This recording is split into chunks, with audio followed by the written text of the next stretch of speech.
Hello दोस्तों, welcome to my channel Z plus knowledge. दोस्तों, पिछली वीडियो में हमने प्रबंध के महत्व के बारे में पढ़ा। इस वीडियो में प्रबंध की प्रकृति के बारे में पढ़ेंगे। प्रबंध की प्रकृति, पहली प्रकृति है प्रबंध एक कला के रूप में, दूसरा है प्रबंध एक विज्ञान के रूप में, और तीसरा है प्रबंध पेशे के रूप में। पहला पॉइंट हमारा प्रबंध एक कला के रूप में। कला का संबंध ज्ञान के व्यक्तिगत उपयोग से है। कला का जो संबंध है वो किससे है? ज्ञान के व्यक्तिगत उपयोग से, जिनके निम्न लक्षण है। तो कौन कौन से लक्षण है? पहला कला का लक्षण कि सैद्धांतिक ज्ञान का होना। कला में सैद्धांतिक ज्ञान का होना आवश्यक है। कला यह मानकर चलती है कि कुछ सैद्धांतिक ज्ञान पहले से हैं, यानी पहले से मौजूद है। विशेषज्ञ अपने अपने क्षेत्रों में कुछ सिद्धांतों को बनाया है जो एक विशेष प्रकार की कला में प्रयुक्त होता है। अर्थात विशेषज्ञों द्वारा जो भी सिद्धांत बनाए गए वो एक विशेष प्रकार की कला में उपयोग होता है। जैसे नृत्य से संबंधित सिद्धांत अलग होंगे, भाषण के लिए सिद्धांत अलग होंगे, किसी अन्य कला के लिए जो सिद्धांत होंगे वो अलग होंगे।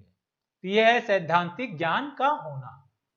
दूसरा क्या है कि प्रबंध का जो उपयोग है कला के रूप में वो है व्यक्तिगत योग्यता के अनुसार प्रयोग, यानी हर व्यक्ति अपनी योग्यता के अनुसार उसका प्रयोग करेगा।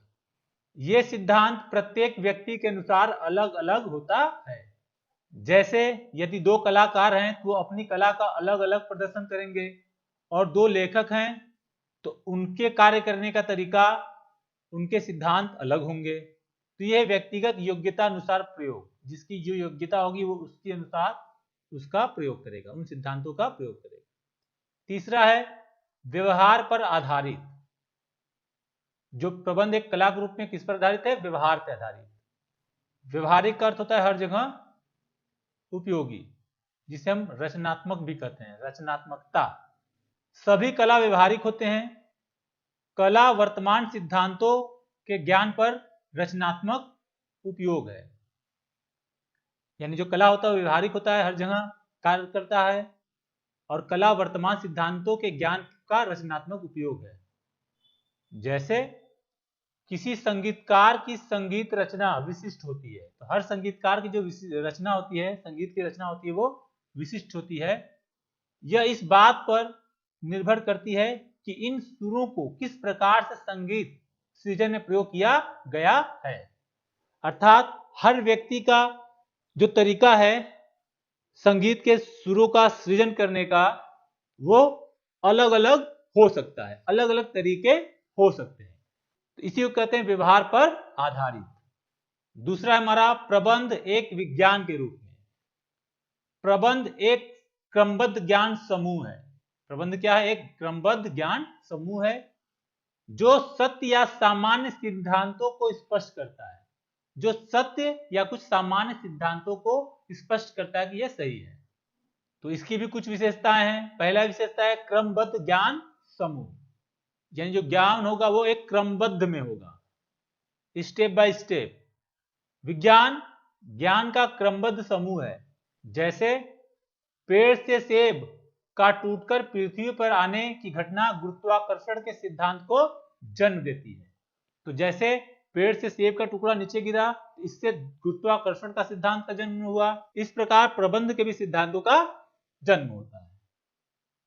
दूसरा हमारा विशेषता परीक्षण पर आधारित सिद्धांत। वैज्ञानिक सिद्धांत को पहले विकसित किया जाता है, यानी जो भी वैज्ञानिक सिद्धांत है पहले उसको विकसित किया जाता है, फिर बार बार परीक्षण कर उसकी जांच की जाती है। जब पूरी तरीके से जांच कर ली जाती है तब उन सिद्धांतों को लागू किया जाता है। तीसरा है व्यापक वैधता। वैज्ञानिक सिद्धांत की वैधता और उपयोग सार्वभौमिक होते हैं, यानी कि हर जगह यह लागू होते हैं, हर जगह यह कार्य करते हैं। इसमें परिस्थितियों के अनुसार संशोधन किया जाता है, तो जैसी परिस्थिति उस प्रकार के इसके अंदर संशोधन किए जाते हैं।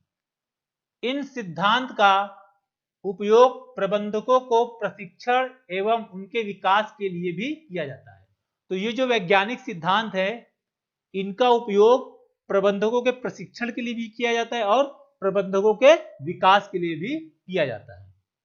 तीसरी प्रबंध की प्रकृति है प्रबंध पेशे के रूप में। इसकी पहली विशेषता है भली भांति परिभाषित ज्ञान का समूह। सभी पेशे भली भांति परिभाषित ज्ञान के समूह पर आधारित होते हैं, यानी पहले से ही परिभाषित हो। जैसे शिक्षा से अर्जित किया जाता है, इसे कैसे अर्जित किया जाता है? शिक्षा से।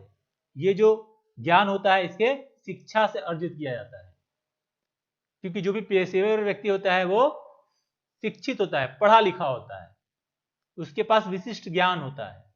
दूसरी विशेषता है अवरोधी प्रवेश। पेशे में प्रवेश परीक्षा अथवा शैक्षणिक योग्यता के द्वारा सीमित होता है, अर्थात पेशे में शैक्षणिक योग्यता का होना, ये सारे चीजें होती हैं। चौथा है पेशागत परिषद। सभी पेशे किसी न किसी परिषद सभा से जुड़े होते हैं जो इसमें प्रवेश का नियमन करता है, कार्य करने के लिए प्रमाण पत्र जारी करता है। तो जो भी संस्था होता है, जो भी परिषद होते हैं, परिषद यानी बोर्ड, जैसे किसी को अगर सीए बनना है तो उसके लिए वो चार्टर्ड अकाउंटेंट का एग्जाम पास करेगा, तब उसे क्या एक प्रमाण पत्र जारी होगा कि आप एक सीए हैं। चौथा है सेवा का उद्देश्य। जितने भी पेशेवर व्यक्ति होते हैं उनका उद्देश्य क्या है? सेवा। पेशे का मूल उद्देश्य निष्ठा है, अपने ग्राहकों के हितों की साधना है। हर पेशेवर व्यक्ति का कार्य क्या है? लोगों को सेवाएं प्रदान करना। तो दोस्तों आपको वीडियो कैसा लगा कमेंट बॉक्स में जरूर बताएं और वीडियो को लाइक करना और चैनल को सब्सक्राइब करना ना भूलें। मिलते हैं अगली वीडियो में, तब तक के लिए धन्यवाद।